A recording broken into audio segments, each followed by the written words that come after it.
سورہ آل عمران کی آیت نمبر 180 میں اللہ تعالیٰ کا ارشاد ہے کہ جو لوگ اللہ کی نعمتوں کو خرچ کرنے میں بخل سے کام لیتے ہیں انہیں ہرگز یہ نہیں سوچنا چاہیے کہ یہ اچھا کام ہے، بلکہ یہ بہت برا کام ہے۔ ان قریب قیامت کے دن یہی چیزیں ان کی گردنوں میں توق کی طرح لٹکا دی جائے گی جن میں وہ بخل کیا کرتے تھے۔ اسی کی ضمن میں ایک واقعہ نقل ہوتا ہے کہ آپ صلی اللہ علیہ وسلم خانہ کعبہ کے طواف میں مشغول تھے۔ ایک شخص کو دیکھا جو غلاف کعبہ کو پکڑ کر دعا کر رہا تھا اور کہہ رہا تھا کہ خدایا میرے گناہوں کو بخش دے۔ یہ سن کر آپ صلی اللہ علیہ وسلم نے فرمایا کہ تیرا گناہ کیا ہے؟ اس شخص نے کہا کہ میرا گناہ اتنا بڑا ہے کہ میں اس کو بیان نہیں کر سکتا۔ آپ صلی اللہ علیہ وسلم نے فرمایا کہ تیرا گناہ بڑا ہے یا زمین؟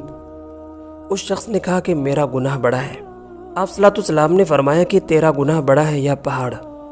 اس شخص نے کہا کہ میرا گناہ بڑا ہے۔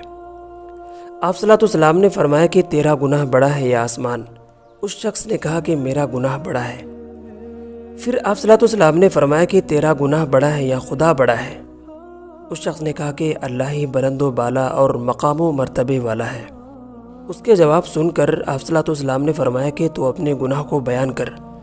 اس شخص نے کہا کہ اے اللہ کے رسول صلی اللہ علیہ وسلم، میں ایک دولت مند شخص ہوں، لیکن جب بھی میرے پاس کوئی سائل آتا ہے اور مجھ سے کسی چیز کا سوال کرتا ہے تو مجھے ایسا لگتا ہے کہ جیسے کوئی آگ کا شعلہ میری طرف آ رہا ہے۔ اس کی باتوں کو سن کر آپ صلی اللہ علیہ وسلم نے فرمایا کہ مجھ سے دور ہو جا اور مجھے اپنی آگ میں نہ جلا۔ اس رب کی قسم جس نے مجھے ہدایت اور نبی بنا کر مبعوث کیا، اگر تو رکن و قیام میں لگا ہو اور 2000 سال تک نماز پڑھتا رہے اور اس قدر گریہ وزاری کرے کہ تیرے آنسوؤں سے نہریں جاری ہو جائے اور ان آنسوؤں سے درخت سیراب ہوں، پھر تو اسی بخل کی حالت میں مر جائے تو خداوند تجھے جہنم کی آگ میں ڈالے گا۔ تجھ پر افسوس ہے، کیا تو نے قرآن پاک نہیں پڑھا؟